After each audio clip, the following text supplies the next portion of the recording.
پر 1000 درود بھیجا روزانہ، حرم اللہ جسدہ علی النار، اللہ تعالیٰ اس کے جسم کو جہنم کی آگ پہ حرام کر دے گا۔ ایک کوشش ہے، ایک پریاس ہے کہ آپ کا سینہ نرم ہو جائے، آپ کی آنکھیں بھیگ جائیں، آپ اپنے گھر کے بند کمرے میں کبھی کبھار وضو کر کے ساری دنیا سے چھپ کے مدینہ شریف کی طرف لو لگا کر درود بھیجیں۔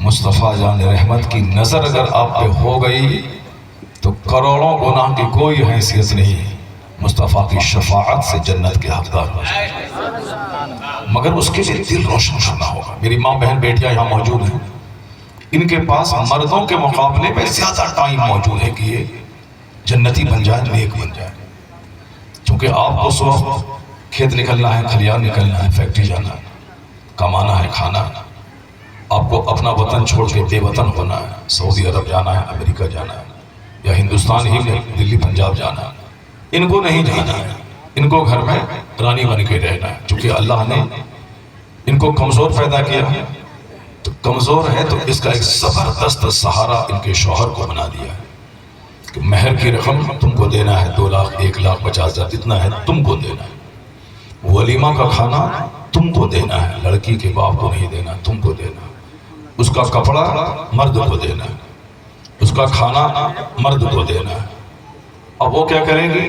وہ صرف اپنے شوہر کے گھر میں رہیں گی، شوہر کے گھر کو رشک جنت بنا دیں گی، ان کے بال بچوں کو پالے گی، شوہر کو گناہوں سے بچائے گی، شوہر کو خوشیاں عطا کرے گی۔ شوہر 8 گھنٹے فیکٹری میں کام کرنے کے بعد تھک کے چور ہو کے جب گھر آئے گا تو ایک بار مسکرا کے بیوی دیکھے گی، سارا غم شوہر کا دور ہو جائے گا۔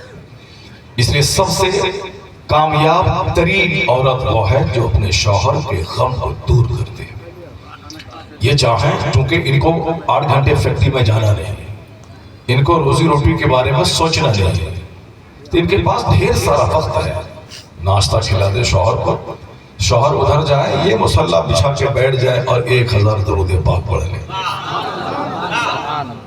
18 سال تک کمانے کے بعد اتنی برکت نہیں ہوگی جتنی برکت ان کے وظیفے کی وجہ سے 8 گھنٹے کی کمائی میں ہوگی۔ ان کے پاس وقت ہے، یہ اس وقت کا صحیح استعمال کریں۔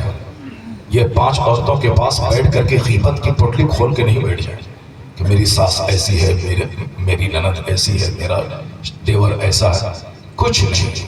وہ صرف ایک منٹ کا صحیح استعمال کریں، آپ یقین جانیں کہ اس گھر سے جنت کی خوشبو آئے گی۔ ایک عورت کی کہانی میں سنا کہ اپنی تقریر کا آغاز کرتا ہوں۔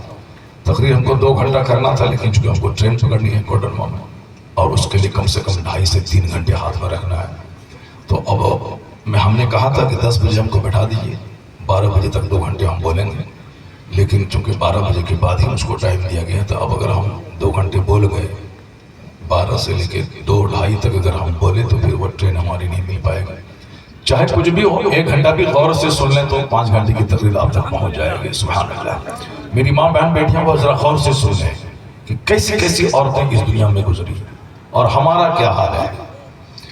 یہ درود پاک کے سلسلے میں بات چھڑ گئی تو میں اس کو مکمل کر دیتا ہوں، پھر اس کے بعد میں آگے تقریر کا آغاز کرتا ہوں۔ سرکار کے میں حدیث پڑھتا ہوں، قرآن شریف کا ایک چیپٹر کھولتا ہوں، ایک حدیث ایک قرآن کی آیت، بس اسی میں تو 1.5 سے لے کے 2 گھنٹے کا خطاب ہو جائے گا۔ میری ماں بہن بیٹھیاں غور سے سن لیں، وہ ولی بنانے والی کتاب ہے کون؟ دلائل الخیرات شریف۔ اس کا تجربہ مجھ کو ہے، حالانکہ میں ولی نہیں ہوں، مگر اس کا جو فائدہ ہے اس کا تجربہ ہے۔ تجربہ یہ ہے کہ جب میں امامت کرتا تھا اس وقت فری ٹائم ملتا تھا کتاب کا مطالعہ کرنا، اور دلائل الخیرات شریف کا ورد میں نے شروع کیا۔ اس سے پہلے بھی میں تعویذ لکھ کے دیتا تھا، لیکن اس کتاب کے مطالعے کے بعد وظیفہ کے بعد جب میں تعویذ دینا شروع کیا، مجھ کو پتہ نہیں تھا، لیکن جس کو میں نے تعویذ دیا وہ آ کے کہتا تھا کہ حضور آپ کی تعویذ بالکل بجلی کے کرنٹ کی طرح کام کر رہی ہے۔ میرا بچہ شدید رو رہا تھا، گھر کے سارے لوگ رات بھر جاگتے تھے، مگر میں نے آپ سے تعویذ لے کے پہنایا جیسے مانو کرنٹ لگ گیا، بالکل چپ ہو گیا۔ پہلے بھی میں آپ کو اچھا سمجھتا تھا، لیکن اس تعویذ کے اثر کے بعد تو آپ کی محبت میرے دل میں بہت زیادہ ہو گئی۔ میں نے اللہ کا شکر ادا کیا کہ یہ اثر دلائل الخیرات شریف کے وظیفے کی وجہ سے۔ اب یہ آپ ہی پڑھیں، ہماری بیوی پابندی سے ڈیلی پڑھتی ہے، ابھی تو سفر میں میرا تھوڑا ناکا ہو رہا ہے، نہیں پڑھ پا رہا ہوں، مگر ہماری بیوی پابندی سے ڈیلی پڑھتی ہے، وہی جس کو میں نے کہا تھا کہ تمہاری دعا قبول ہوتی ہے، چونکہ ہمارے پاس دو بیوی ہیں اور یہ بیوی بہت نیک ہے۔ اب آپ اسی سے سمجھ سکتے ہیں کہ وہ روزانہ دلائل الخیرات شریف پڑھتی ہیں صبح، اور شام کے وقت میں سورہ یاسین پڑھتی ہیں، سورہ مزمل پڑھتی ہیں، سورہ رحمان پڑھتی ہیں۔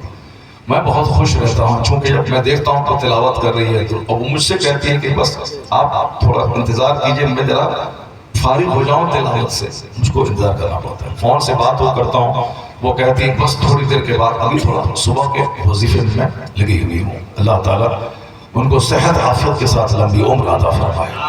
اب ذرا سنیے کہ یہ کتاب لکھی کیسے ہے۔ جس نے یہ کتاب لکھی اس کی قبر سے 800 سال کے بعد آج بھی کستوری کی خوشبو آتی ہے۔ اگر اللہ تعالیٰ آپ کو پیسہ دے تو آپ تھائی لینڈ، ملیشیا، سنگاپور مت جائیے، اور اللہ پیسہ دے تو سب سے پہلے تو حج فرض ہے، حج کیجیے۔ اس کے بعد اگر اللہ اور پیسہ دے تو مدینہ شریف جائیے۔ اس کے بعد اگر اللہ پیسہ اور دے تو بغداد شریف جائیے۔ اور اگر اللہ پیسہ دے تو ایک کام ضرور کیجئے کہ جہاں مراکش میں حضور ابو عبداللہ محمد بن سلیمان جزولی دلائل الخیرات شریف کے جو رائٹر ہیں، مؤلف ہیں، اس کی قبر پہ ضرور جائیے۔ آج بھی ان کی قبر سے کستوری کی خوشبو آتی ہے۔ یہ کیوں آتی ہے کہ وہ کثرت سے درود شریف پڑھتے تھے، اور درود شریف کے صیغوں پر مشتمل ایک کتاب انہوں نے لکھ دی۔ ان سے پوچھا حضور یہ کتاب لکھنے کا شوق کیسے پیدا ہوا؟ کہا کہ وہ خود عالم تھے، نیک تھے، پرہیزگار تھے، سفر میں بھی نماز ان کی چھوٹتی نہیں تھی۔ پہلے کا سفر اونٹ پہ ہوتا تھا، گھوڑے پہ ہوتا تھا، پیدل ہوتا تھا۔ 800 سال پہلے نہ ہوائی جہاز ہے، نہ کار ہے، نہ ٹرین ہے، نہ تھری ویلر ہے، نہ بائک ہے، پیدل سفر ہوتا تھا، گھوڑے پہ سفر ہوتا تھا۔ ایک بار سفر پہ تھے، فجر کا ٹائم بالکل لاسٹ آخر ہونے لگا، پریشان ہو گئے کہ اب نماز میری قضا ہو جائے گی۔ بزرگان دین کا یہی طریقہ ہوتا ہے، جو کہ سب سے بڑی عبادت نماز ہے اور سب سے بڑا گناہ نماز چھوڑنا ہے۔ اب وہ بزرگ ابو عبداللہ محمد بن سلیمان جزولی نے دیکھا کہ نماز اب قضا ہونے والی، اب کیا کریں، بے چین ہو گئے۔ بزرگان دین اپنے بیٹے کی موت کے بعد اتنا بے چین نہیں ہوتے تھے جتنا نماز قضا ہونے کے بعد بے چین ہوتے۔ ایک بزرگ کہنے لگے کہ میری جماعت آج چھوٹ گئی۔